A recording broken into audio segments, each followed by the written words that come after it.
So let's look at the S&P 500. Now I'm only going to look at the S&P 500 today and share some analysis with you that I think is important. And I want to remind you that on Future Speak, which is every Wednesday, Arvi does a brilliant job bringing you updates on all of the commodities that we look at: metals, currencies, foods, energies, crypto. And he'll also bring you the not only the review of the S&P 500, but the NASDAQ, the Russell. He looks at all of those things. So it's every Wednesday for levels 2, 3, and 4. So, of course, if you take the special we're running now for level 4, you will get that. And level 2, 3, and 4 also get our full library, which has more than 1,000 videos in it. There's about 300 plus evergreen videos of all the teaching that I have done or the team has done. So you would absolutely love that. And don't forget to go to Slim AI. You can ask questions. If you're brand new, go to the front of the website and you can just talk about, with me essentially, my virtual twin, about what askSlim is all about, and he'll give you some educational answers there about any questions you might ask, except he will not tell you where anything is going, so you don't even bother asking that question. All right, so let's move forward as we look at the S&P 500 chart. So this is the weekly chart in the S&P 500. There on the bottom are the cycle brackets. That is essentially a drawing tool that helps us see flows of money. That's what it's really about. And the flows of money are rhythmic. And the nature of the formations of those cycle patterns give us a sense for market conditions. Add into that where we look at our reversal scout here, which I love to have up on a weekly chart, but a lot of our analysts, there's 4 of us, put the slim ribbon on there. They may use other indicators. I happen to just like to keep it clean right now and to use this, and then I add in the slim ribbon and other indicators, which I'll show you on the daily chart. So this is where you see the upward turn, and it told us right there that was the beginning of that cycle right there. That same thing happened over here, as you could see. This was so strong where it only corrected 3% that the reversal scout never turned down. Then it started to get choppy in here when this top was being formed, and then this big break over here and the tariff panic that happened into early April or late April of this year. So we had this massive upside move. Now this right over here, this reversal scout and this upward pressure is important because it's a dominant force and affects all of the shorter terms. That would mean that the daily, the 2-hour, however you look at interdays, would all be affected by this because the downside would not be very strong because this upside pressure prevents it. We use a word like this as swamped, which says that this decline right over here, which is this minor cycle, couldn't even fall. And there's a minor trough that formed right over there, and then it started to move up again.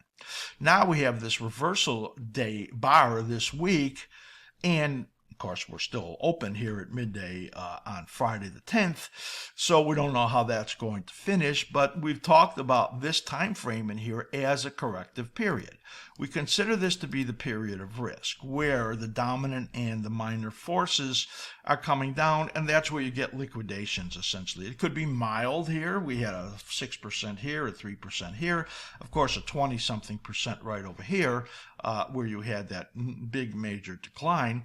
But this rally went so long and this time period so brief that we would expect that it would be able to make an important bottom in here over the next, I would say, 3 to 6 weeks is what it looks like right in there. So with the downside target right over here, this minor support is about -4%. You can see that right there.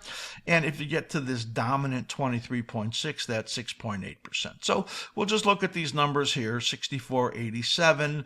This number over here is 64.21. And this 23.6% is at around 63.02. That's only a 6.8% drop. Any of these could happen during this time period. And if this issue of the reignited trade war that we're hearing going on here on Friday, if that really becomes a big issue, this decline could be quite sharp. And with the valuations, which I promised I would not say the word again, well, I lied, with the valuations this high, the declines, the reactions, just a modest correction could easily be, in that 6, 7, 8%. This right over here is that cycle low, and that would be down about 8.2%, just around 6,200. So any of those numbers could happen in here. This corrective downside force that you can see is very commonly pushing the market down in all of these periods, and that's where we are right now in this, what I consider, corrective phase. Now let's look at the daily chart. So I'm showing it to you a little bit differently now. I don't have cycle analysis on here because I want to really focus on the slim ribbon and momentum indicators. Here's what's going on right now. First of all, we're looking at the slim ribbon PO, reversal scout, and the option bias indicator. Slim ribbon is a free indicator, and that's available for Thinkorswim and for Tasty Trade and for Wealth 365 charts and TradingView. You can have it on any of those. If you want to put it on Thinkorswim, we have that script for you to download. Here is that slim ribbon. Here is the slim ribbon PO. So when the slim ribbon, I told you on this weekly chart, is moving up, the weekly chart is pushing it up, as you can see, and the slim ribbon acts as a support area. Here it only got under it for a day and then popped right back up, and here you could see it's getting under it again. So the question is this an important break? If it has another down day under it in here, you'll know it's important. Also, the slim ribbon PO on the bottom, this is giving you these upside arrows, which tells you about momentum resumptions on the upside. You can see how great it is. It really works. This is the option bias study on the bottom, which says to you, keep your option positions biased on the long side. If this gets worse in here, then this will turn blue and you will not get a resumption area. This will turn yellow, it will go to neutral, and then potentially turn red as you head back over here where it was telling you to stay short until this period right over here in the end of April, beginning of May. So here's where it turned positive, it stayed positive the whole way, and now we have this down day, and our indicators still positive. And I'll show you the MCM, the Market Condition Monitor, and that will show you that, well, the short term is still positive, but we're getting some negative changes on the near term, which is important because that's how it will start. So this is the look at it without cycle analysis. Let's just go now to our cycle analysis, and you can see on here. So we were looking for this downturn somewhere in here. We weren't sure. We've been moving these cycles around because they're very unreadable when you get into these periods where the market doesn't have any dips. So we really can't tell. So the question is, is this what we're looking at, this cycle that should have bottomed in here, but there's no trough at that point, and this came really late. That had me looking at this trough right over here, which I had rejected before as the possibility, but then I got an email from Steve P., who's a student of this work, and I was looking at it again, and I said, well, that probably is what's going on right over here. So if I just bring this in a little bit right here, you could see that somewhere over here, these cycles are pointing to the downside, and you can see in here that this really looks like it's getting through these supports and maybe to that cycle low, and it's pointing to the downside in here. So somewhere right over here is the end of October, beginning of November, and you can see that's what we're looking at. This looks like a decline that is just starting. If it breaks, look at this upward channel and how it just got down to it right here. If it breaks under that level, 66.10 approximately, gets under the support right over here at 65.68, that's going to be your message. Then all of these indicators are going to be turning negative, and the market's going to be in trouble, and it can really sell off hard to those levels that I discussed right over here, down as low as 66, near 6,300. This is near 6,200. That could happen in here. And important number, as you can see in that uptrend right over there, if it gets under that level, which is just around 66. This level, 6,600, this level here, important level around 65, 68. Gets under those, we're in trouble on the downside. Not sure which of these cycle rhythms is right, because as I said, when you have these big upside moves, then there's no clarity. Here you could see there was clarity because the market was moving to the downside or had volatility. Speaking of volatility, let me just look quickly at the VIX right in here, because the VIX is popping. And this is exactly the spot we talked about it popping. I mean, this is just perfect. As we expected it to go up there on the daily chart. Here it is on the weekly chart. We've been pointing to the upside right over here, and this is coming at the right time that we expected. So the S&P 500 and the VIX well in alignment, and really looking for this decline that we see here in the S&P 500, which right now is down 117 points on the day, looking like it's going to break that support and looking like it's headed down somewhere. I'm going to guess 6, 7, 8% on the downside for what is a fairly modest correction over these coming weeks. Let's take a look here as we look at the market condition monitor. So this is our proprietary algorithms that are built into this. It is fantastic.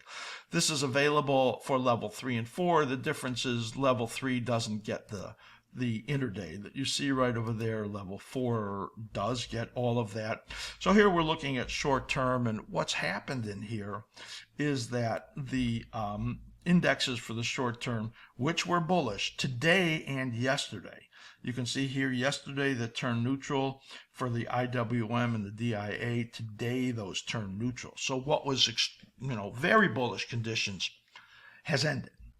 The intermediate term, which we'll look at right over here, is still very bullish. You see, it's going to take some time for the deterioration in the shorter term to affect the intermediate term. So as long as it's like this, we're going to say, okay, this is a modest correction. Somewhere, 6, 7, 8% on the downside is reasonable. So there's your short term right over there, and you see neutral. But when you go to the near term, where you're really looking at, people that are traders or holders of just a few days, these are now turning slightly bearish to bearish. So this is the sign of the deterioration just starting right now in the market. Very important when you look at that. So back to the short term, you can see I have these bells are over here, and we have an application where you can get notified on your desktop, and I have this set to tell me when it turns slightly bearish, so that I will know when those things are getting worse. Let's just take a look at trade setup conditions in here. For all of these symbols that we're looking at. So you can toggle here, all stocks only, ETFs only, but I'm going to look at everything right now and say which ones are still very bullish. You can see that right over here, as the stocks that are very bullish are very apparent right there on the short term. We'll just run this down a little bit further so that you could see a few more of those. And if you want to look at the ones that are very bearish in here, you can see those right over here. As you see, HP Incorporated, Airbnb, Progressive Corp, Honeywell, Atlassian, Deere, those are very bearish. As you can see, let me just scroll down a little bit further in here, and you'll be able to see the ones that are more negative. So, Apollo, I just gave you that. If you watch the special I did on AI stocks earlier on Slim's Take, you'll see that I discussed Apollo in there, and you can see the stocks that are very bearish. So this is really just a great way to see when things are changing. If you would go to the near term right over here, it's telling you the ones that are changing today that have gone very bearish right over there. If you're an intraday trader and you take level 4, then this will also help you with that and show you which ones are very bearish or very bullish based on what's going on today on the intraday right over there. So just a great application that you can see that we use, and I think just a great way to look at the market. So we looked at the S&P 500 and the VIX. It looks like things are changing in a fairly significant way, and you could say it's because of a potential trade war, but at the same time you have to say to yourself, there's more to it than that, and it doesn't take much to prick a bubble. That's probably what's happening right now. Let's see what happens in the next few days and if our indicators turn negative.